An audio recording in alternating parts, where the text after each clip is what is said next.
your weekly interviews with Aaron Rodgers. So Rodgers staying in Green Bay, there was no surprise that you were the first place we would hear that from. What do you know that we don't about this decision, about however it is that he wrestled with it, about all the things that went into it? What can you tell us that everyone doesn't already know?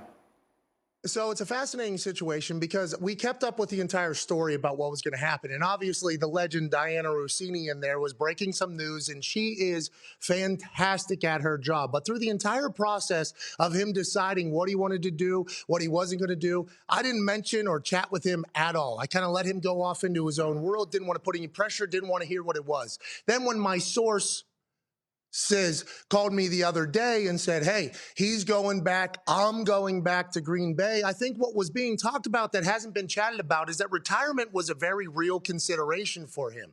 And then whenever the announcement for me and Rappaport that you guys blasted all over your headlines and everything, that it's a 4-year, $200 million deal, I followed up with my source, Sis, and asked if that was real. And that deal might be offered to my source, Sis, but in the end, he inevitably said that that is not what he was in this for. He was never in this for. If you watched any of the conversations that he had with us over the last 2 years, every single Tuesday, he would sit here for an hour, 45 minutes during his 2 MVP runs, back-to-back MVP runs, and almost describing this entire thing as a money grab is a direct shot against who the human he is right now. He's a hippie. He's super lovey. He loves the universe he's in. And he just wanted to find out what the best decision was for him.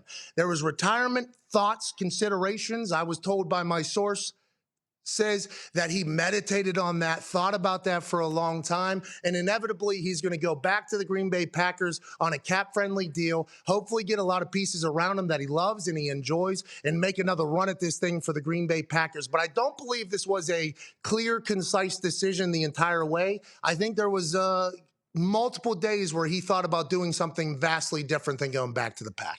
And so there's something vastly different. He mentioned retirement. You mentioned retirement. How real was the possibility ever of him going to a different team? Denver is the one that everyone talked about. Do you get a sense that he seriously considered going somewhere else? In my opinion, I think he separated himself from all of those conversations this particular time. Last year, he might have been in it a little bit more when he was jumping off waterfalls and he had real gripes with the Green Bay Packers front office for how things have been handled, not only with him, but with Green Bay Packers legends of the past. This year, he wanted to separate himself from everything and kind of figure out what he actually wanted long-term, in the near future, and what he really thinks is the best option for him. So although I think he understood that there were some teams interested, and maybe he would have dabbled in those particular thoughts. For him, I think how long he wanted to play, if he wanted to play, was much bigger a part of the conversation and the decision-making process than where he was inevitably going to go other than the Packers, in my personal opinion. Thank you for watching ESPN on YouTube. For live streaming sports and premium content, subscribe to ESPN+.